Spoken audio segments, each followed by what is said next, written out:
Bonjour à tous, bienvenue dans ce nouveau numéro de Parlons Cash l'Hebdo. On commence ce JT avec cette bonne nouvelle pour notre économie. La France conserve sa première place du classement des pays européens les plus attractifs pour les investisseurs étrangers. Et oui, selon le dernier baromètre de l'attractivité du cabinet EY, l'Hexagone est pour la 5e année consécutive le pays qui attire le plus de projets d'investissement étrangers en Europe, devant l'Allemagne et le Royaume-Uni. Avec 1194 projets sur 5694 au niveau européen, la France a donc accueilli en 2023 un projet d'investissement international sur 5.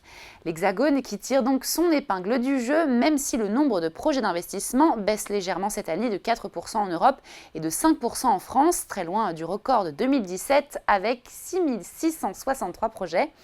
A noter quand même que malgré cette baisse, ces investissements ont créé 39 773 emplois, soit 4% de plus qu'en 2022.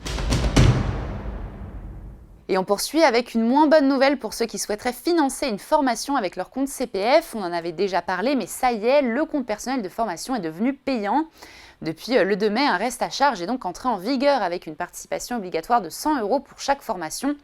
Mais attention, cette franchise ne concernera pas tout le monde, les demandeurs d'emploi en seront exemptés, tout comme les salariés dont la formation fait l'objet d'un abondement de l'employeur ou s'ils effectuent une reconversion. Cette participation obligatoire sera revalorisée au 1er janvier de chaque année en fonction de l'inflation.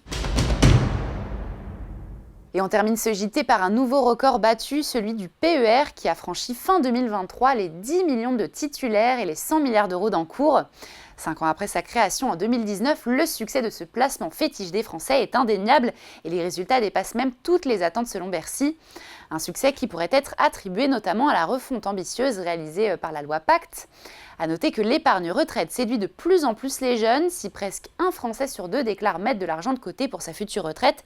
Selon un sondage BPCE, 37% des 18-24 ans et 46% des 25-34 ans disent déjà épargner pour la fin de leur vie professionnelle.